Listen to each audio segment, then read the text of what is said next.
നമസ്കാരം. ഇന്ത്യയുടെ നെഞ്ചിൽ കയറിയാൽ അസീം മുനീർ ഭിത്തിയിലാകും, ഉറപ്പ്. കാരണം മോദിയെ തൊടാനുള്ള ചങ്കുറപ്പൊന്നും ആയിട്ടില്ലടോ നിനക്ക്. ഇപ്പോ പാകിസ്ഥാന്റെ പ്രതിരോധ മേധാവിയായി ചുമതലയേറ്റ അസീം മുനീർ തന്റെ ആദ്യ പ്രസംഗത്തിൽ തന്നെ ഇന്ത്യയുടെ നെഞ്ചത്തേക്ക് കയറാനാണ് ശ്രമിച്ചത്. പാകിസ്ഥാന് നേരെ ഏതെങ്കിലും ആക്രമണം ഉണ്ടായാൽ ഇന്ത്യക്ക് നേരിടേണ്ടി വരിക ഇതിലും ശക്തിയിലും തീവ്രവുമായിട്ടുള്ള പ്രതികരണമാണ് എന്നുള്ളതാണ്. അല്ലാതെ വെറുതെ ഇരിക്കുമെന്ന മിഥ്യാധാരണ വേണ്ട എന്നുള്ള ഭീഷണിയാണ് അസീം മുനീർ ആദ്യമായിട്ട് മുന്നോട്ട് വെക്കുന്നത്. നാണമില്ലേ പാകിസ്ഥാനി നിനക്ക്? നീ ഓപ്പറേഷൻ സിന്ദൂറിനെ കുറിച്ച് മറന്നുപോയത് കൊണ്ടാണോ?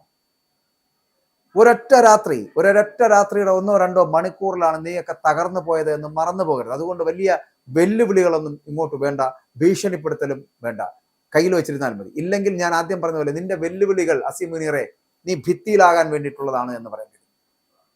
ഇന്ത്യയോട് കളിക്കണ്ട, മോദിയെ തൊട്ട് മുന്നോട്ട് പോകാമെന്നുള്ള ചങ്കുറപ്പും നിനക്കില്ല. അപ്പൊ അതുകൊണ്ട് ആവശ്യമില്ലാത്ത വർത്തമാനങ്ങളും ഇത്തരത്തിലുള്ള ഭീഷണി സ്വരമൊക്കെ കയ്യിൽ വയ്ക്കുന്നതാണ് നല്ലത് എന്ന് പറയേണ്ടിയിരിക്കുന്നു. പ്രതിരോധ മേധാവിയായിട്ടൊക്കെ തിരഞ്ഞെടുത്തത് നല്ലത് തന്നെ. അത് കൊണ്ടുപോകണമെങ്കിൽ, അത് അനുഭവിക്കണമെങ്കിൽ, അതനുഭവിച്ച് അതിന്റെ അധികാരത്തിന്റെ ഉന്മാദ അവസ്ഥയിലേക്ക് നിനക്ക് എത്തണമെങ്കിൽ നീ ജീവിച്ചിരുന്നേ മതിയാകൂ. അതുകൊണ്ട് ആവശ്യമില്ലാത്ത ഈ പ്രകടനങ്ങളൊന്നും നടത്തി, ഷോ ഓഫ് ഒന്നും നടത്തി ഇന്ത്യയോട് പൊരുതാൻ നിൽക്കണ്ട.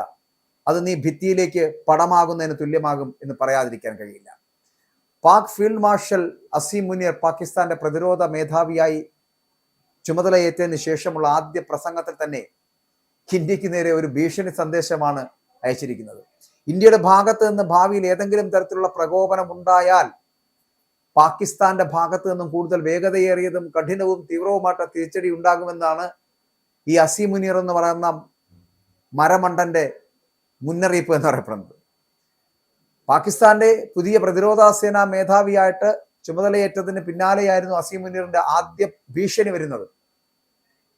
ഏതെങ്കിലും ആക്രമണം ഉണ്ടായാൽ പാകിസ്ഥാന്റെ പ്രതികരണം ഇതിലും വേഗതയിലും തീവ്രവുമായിരിക്കുമെന്ന്. അല്ലെങ്കിൽ അങ്ങനെ ആയിരിക്കില്ല എന്നുള്ളൊരു മിഥ്യാധാരണ ഇന്ത്യക്കുണ്ടെങ്കിൽ അത് ഇന്ത്യ വെച്ച് പുലർത്തരുത് എന്നാണ് അസീം മുനീറിന്റെ വാദം. അസീം മുനീറെ, നിനക്ക് കിടന്നുറങ്ങുവാനുള്ള സമയം പോലും ഞങ്ങൾ തന്നിട്ടില്ല. നീ കാട്ടിക്കൂട്ടിയ വിക്രിയകൾക്ക് 1.5 മണിക്കൂറിനകത്ത് തിരിച്ചടി ഒരു രാത്രിയിൽ തന്നവരാണ് ഇന്ത്യക്കാർ. അത് താങ്ങാനുള്ള കെൽപ്പോ ശരീരഭാഷയോ കരുത്തോ ഇല്ലാത്ത പാകിസ്ഥാനി നിനക്ക് സംസാരിക്കുവാൻ അവസരമില്ല എന്ന് പറയട്ടെ. നിന്റെ നാവ് ഉയരുന്നത് നിന്റെ നാശത്തിലേക്കാണ് എന്നുള്ളതാണ് അതിൽ നിന്ന് താൻ മനസ്സിലാക്കേണ്ടത്. ഇതേസമയം നമ്മൾ മനസ്സിലാക്കേണ്ട കാര്യം, കഴിഞ്ഞ ആഴ്ചയാണ് ഈ അസീം മുനീർ ഈ പാകിസ്ഥാന്റെ 3 പ്രതിരോധ സേനകളുടെ മേധാവി എന്ന ഒരു പുതിയ സ്ഥാനം ഏറ്റെടുത്തത്. പാകിസ്ഥാൻ സമാധാനപരമായി മുന്നോട്ട് പോകുന്ന രാജ്യമാണ് എന്നും അതേസമയം രാജ്യത്തിന്റെ പ്രാദേശിക സമഗ്രതയോ അല്ലെങ്കിൽ പരമാധികാരത്തെയോ പരീക്ഷിക്കാൻ ആരെയും അനുവദിക്കില്ല എന്നൊക്കെയാണ് മുനീർ വ്യക്തമാക്കിയത്. അതൊക്കെ വ്യക്തമാക്കട്ടെ. അതൊരു രാജ്യത്തിന്റെ പരമാധികാരം ഒരുത്തന്റെ കൈകളിലേക്ക് ലഭിക്കുമ്പോൾ രാജ്യത്തിന്റെ പ്രാദേശിക സമഗ്രതയോ അല്ലെങ്കിൽ പരമാധികാരത്തെയൊക്കെ പരീക്ഷിക്കുവാൻ ആരെയും അനുവദിക്കില്ല എന്നൊക്കെ പറയേണ്ടത് അത്യാവശ്യ ഘടകം തന്നെയാണ്. സായുധ സേനാംഗങ്ങളോട് ഇത്തരത്തിലുള്ള വാക്കുകൾ പറയുവാൻ ധൈര്യപ്പെടുന്നത് നല്ലത് തന്നെയാണ് മുനീർ. പക്ഷെ പ്രകോപനപരമായിട്ടുള്ള പരാമർശം ഇന്ത്യക്കെതിരെ ഉണ്ടായാൽ അത് നിന്റെ നാശമാണ് എന്നുള്ളതാണ് ഞാൻ ആദ്യം സൂചിപ്പിച്ചത്.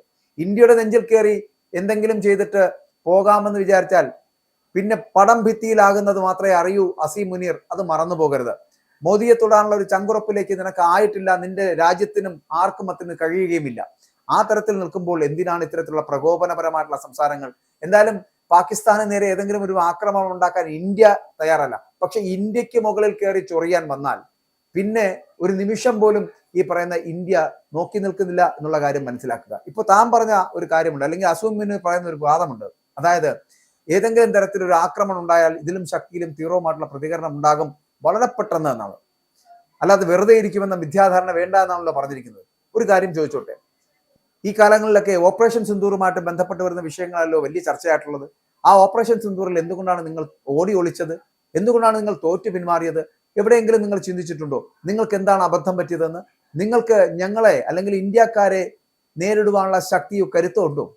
അതില്ല എന്നുള്ള കാര്യം അസീം മുനീറിനെ പോലൊരു യുദ്ധക്കൊതിയൻ, യുദ്ധവെറിയനാണ് നീ മനസ്സിലാക്കേണ്ടതാണ് എന്നുള്ളതാണ്. പക്ഷേ നിന്റെ പ്രവർത്തനങ്ങൾ എന്ന് പറയപ്പെടുന്ന പാകിസ്ഥാൻ എന്ന് പറയപ്പെടുന്ന ഒരു രാജ്യത്തെ തകർത്ത് ഉന്മൂലനം ചെയ്യുമെന്നുള്ള കാര്യത്തിൽ സംശയമില്ല. അതുകൊണ്ട് പ്രകോപനപരമായിട്ടുള്ള പ്രവർത്തനങ്ങളോ പ്രതികരണങ്ങളോ ഉണ്ടെങ്കിൽ അത് നിന്റെ നാട്ടിൽ അല്ലെങ്കിൽ നിന്നോടൊപ്പം നിൽക്കുന്നവരുടെ അടുത്താകാം. പക്ഷെ നിനക്ക് മുകളിലേക്ക് ഒരു പടി മുകളിലേക്കെങ്കിലും നിൽക്കുന്നവരോട് നിന്റെ ഈ പ്രസംഗം നടത്തിയാൽ അധിക പ്രസംഗമായി പോകും.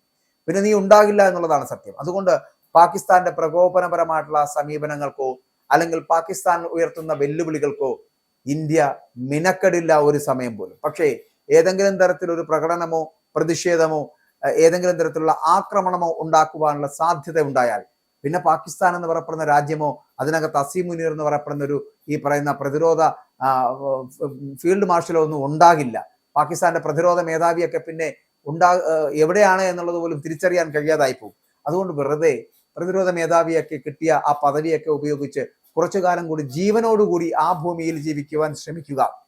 അല്ലാതെ വെറുതെ കയറി ഇന്ത്യയുടെ പട്ടാളത്തിന്റെ അടുത്തോ സൈനികരുടെ അടുത്തോ ഒക്കെ കയറി ചൊറിയാൻ നിന്നാൽ പിന്നെ അവസാനം പാകിസ്ഥാൻ എന്ന് പറയപ്പെടുന്ന രാജ്യത്തെ മൂടിയെടുത്തുകൊണ്ട് പോകേണ്ടി വരുമെന്ന് പറയേണ്ടിയിരിക്കുന്നു. മാത്രമല്ല ഒപ്പം അസീം മുനീർ എന്ന് പറയപ്പെടുന്നത് ഏതെങ്കിലും ഭിത്തിയിൽ പടമായി തീരുമെന്നുള്ള കാര്യത്തിൽ സംശയമില്ല.